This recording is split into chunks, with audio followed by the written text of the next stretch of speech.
Hey everybody, this is Mike from NCDI. We are going to get ready to do an instant challenge. What's y'all's team name? We're still deciding. We're still deciding. You'll see this lovely service learning team in just a few minutes. So let's just kind of get to it. So we're going to be doing the Tower of Power today. So here's our lovely team. What's your team name again? We're still deciding. And that's actually their team Yeah, that's name. actually our name. Okay, so we're going to be doing what's called the Tower of Power.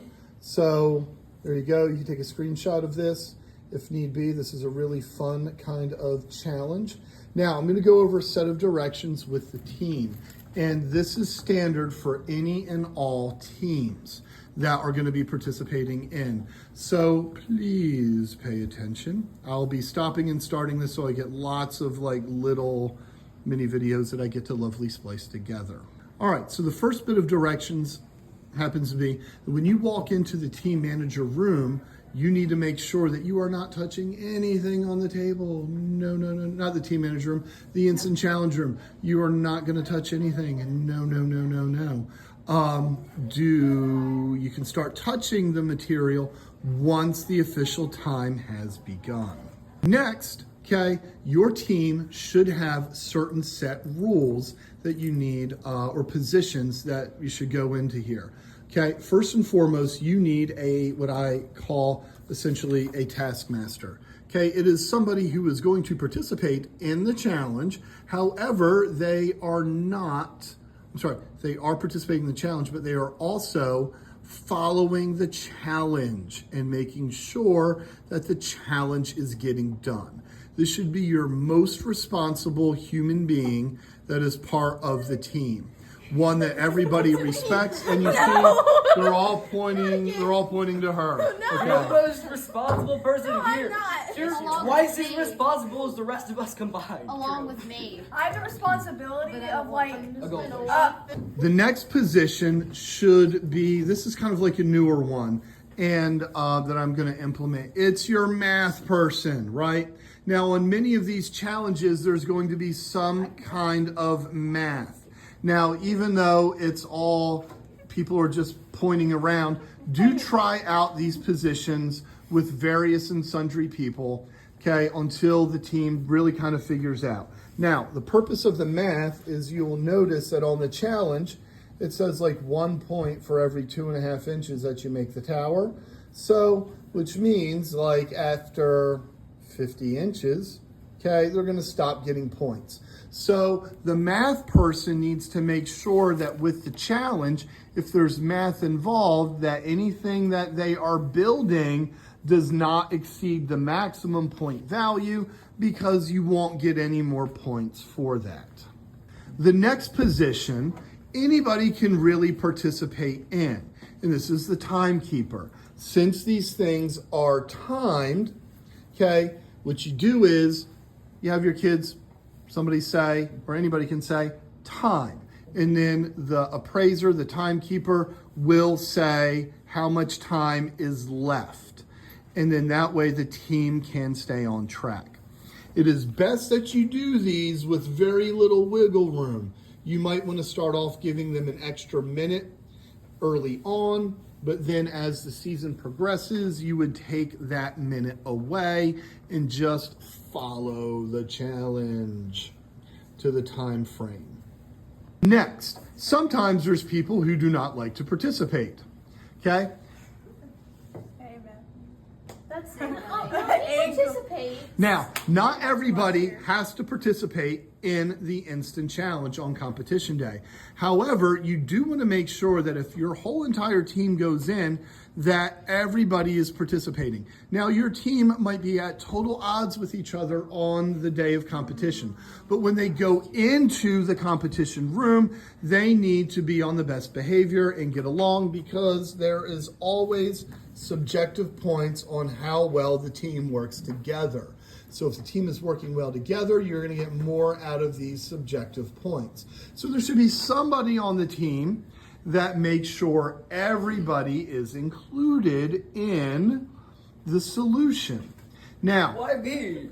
You're the one person. I do have one high school kid who just he doesn't go into instant challenge. And even if we practice with instant challenge, he puts his hands in his pocket, shakes his head, and we'll say, yep, that's a good idea.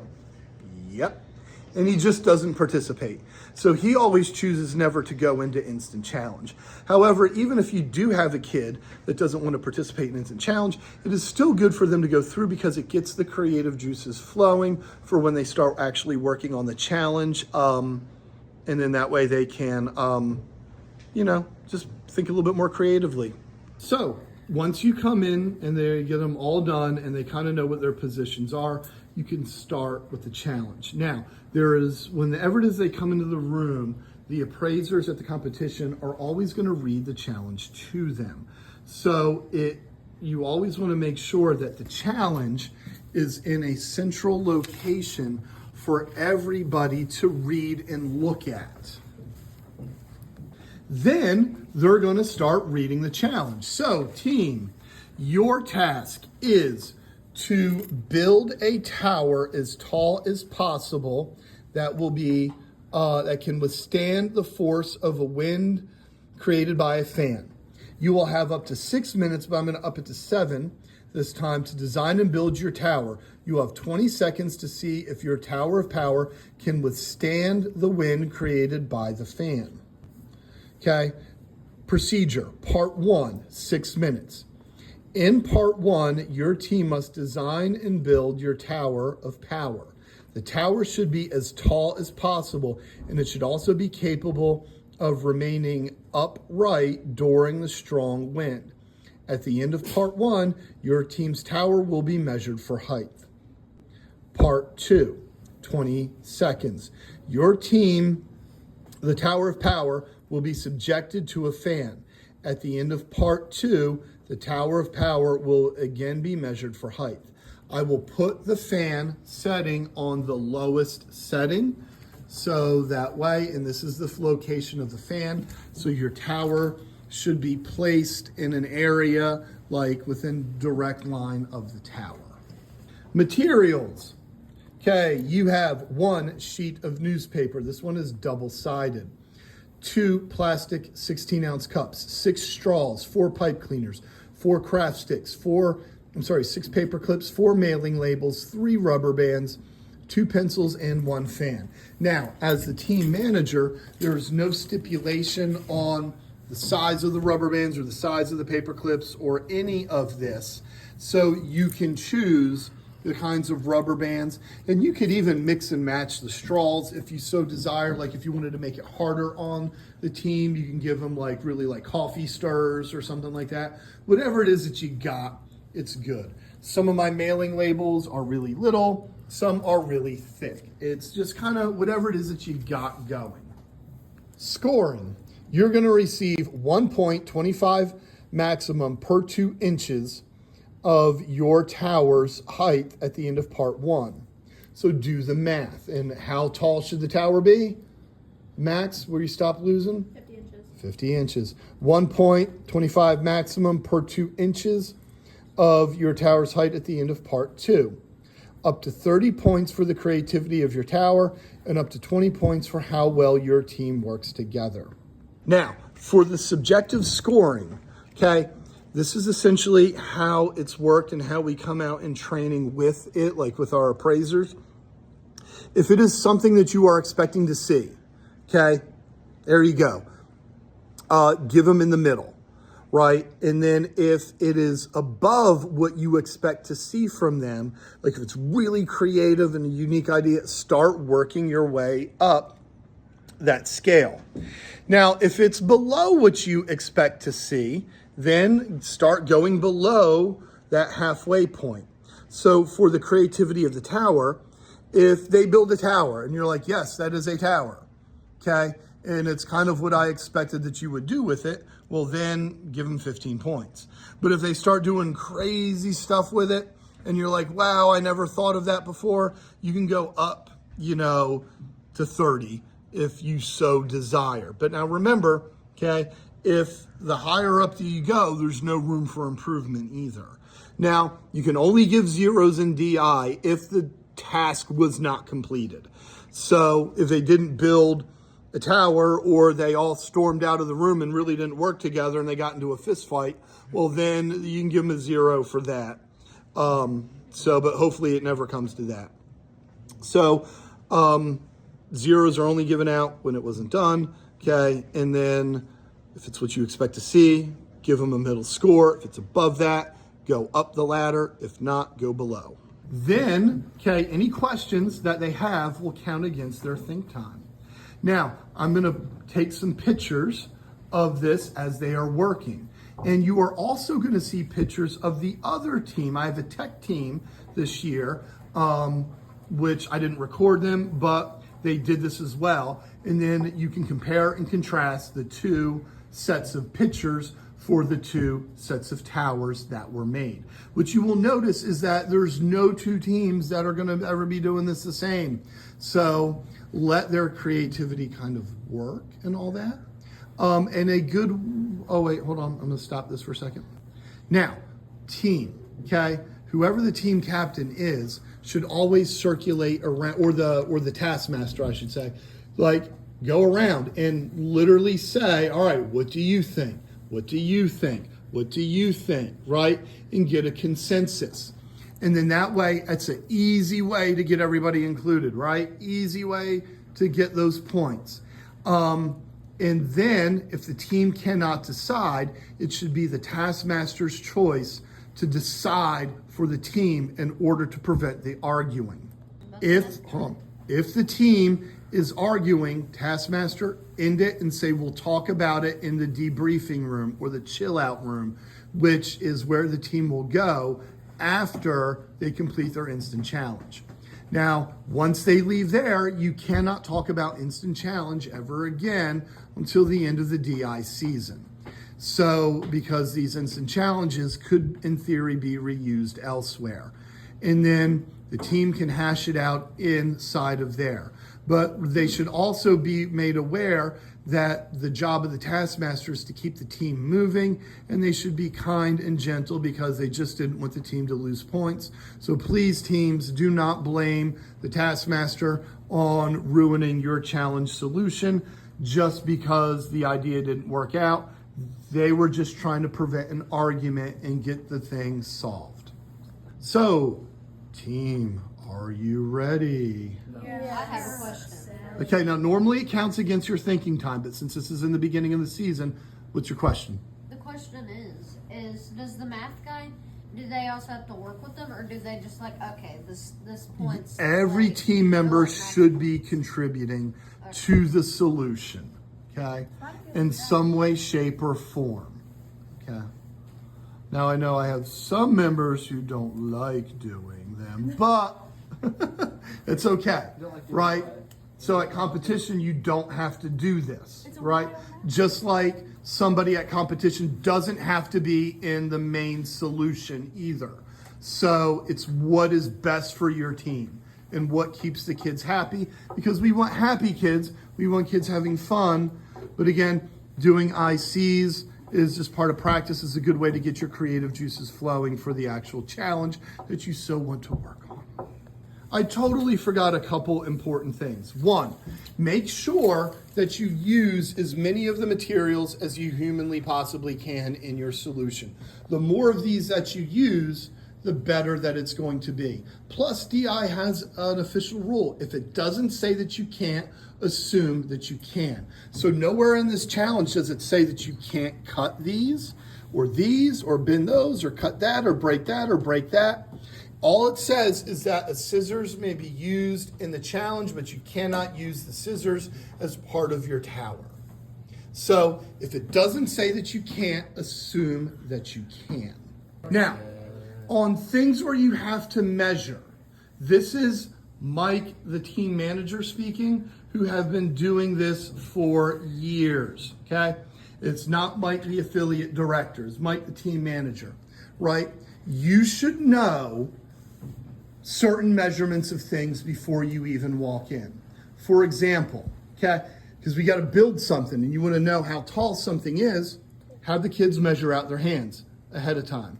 And they can be like actual rulers. Or know that the sheet of paper is 8.5 by 11 inches. So kids, If you stand it up, it's 11 inches tall. So then you can start using other objects as a ruler if they do not provide you for one. So figure out what some of these things that you go in with. And last but not least, you cannot enter the instant challenge room with a phone, a smartwatch, or any electronic device, because that can be recording what's going on and that can give evidence or what you're doing to other teams. Now, part of the way through, one of the kids asked, what can I do? Right? So if the team knows what the plan is, they can easily just jump in. Make it as long as possible. Notice Doesn't we matter got- how it looks. Make it as long as possible, okay? She's doing that, How do I? doing that. They're working together over here. They're working over together here. Say hi. Because not everybody wants to participate, and that's fine. Okay? And then again, team managers, if that happens, okay, then just, Here, come right here. Come right it's better to have a happy team than force somebody into doing something they don't want to do. But now, remember, they also have the choice of whether or not they want to go into the competition room or not. So that's totally left up to them. I want you to have this. Like that. Put that in. Oh, take. Now, Or when the time box. is called, you will have to make sure that you just back off totally from the device or whatever it is that you're working on. Cut a hole. Okay. Cut a hole in the bottom. Cut a hole in the bottom of this cup. Give me the Hold scissors. on. Cut a hole in the bottom of the cup. Okay. Go. Time. Time. Oh, it's right here. Time. Oh my gosh. All right, so here is their finished tower. It's not that good. It's not actually as tall. good. So we're gonna measure it. It's pretty tall, but it might not stay up. It's We didn't creativity use is the also paper pretty clip. good. I only used some. I used it to All right. Yeah. So we're gonna measure it. Okay, so you're at 23. Divide that in half. So that's about 12 points. Okay, we're gonna turn on the fan.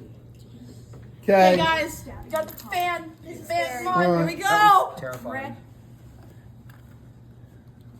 1, 2, 3, 4, 5, 6, 7, 8, 9, 10, 11. Come on, 12. Come on, Cheryl. You can do it. You can do it, Cheryl. You can do it. 17, 18, 19, 20. All right. So proud of you. Another 12 points. Now, Nice job, Cheryl. I would say they would work together probably about like a 9, because people kind of like walked away and stuff like that. They I'm kind of sorry. stood around. There was nothing for me to do. and So I it's faced it on purpose. 26, 27, 28, I 29, did. 30, 31, 32, 33, 34, 35.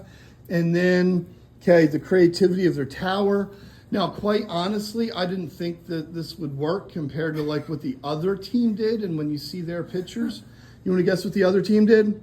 They covered up the fan with the paper because it said that they didn't have to. I'm on my way up Could there. have done that. Okay. weren't sure if you heard because Gavin was next door and he didn't hear. Yeah. So I was just So yeah, I'm on my way up. So with that being said, so the other team, they covered up the fan with the newspaper and built a smaller tower. So that other team had about 60 points. So you had like 26, 27, 28, 29, 30, 31, 32, 33, 34, 35.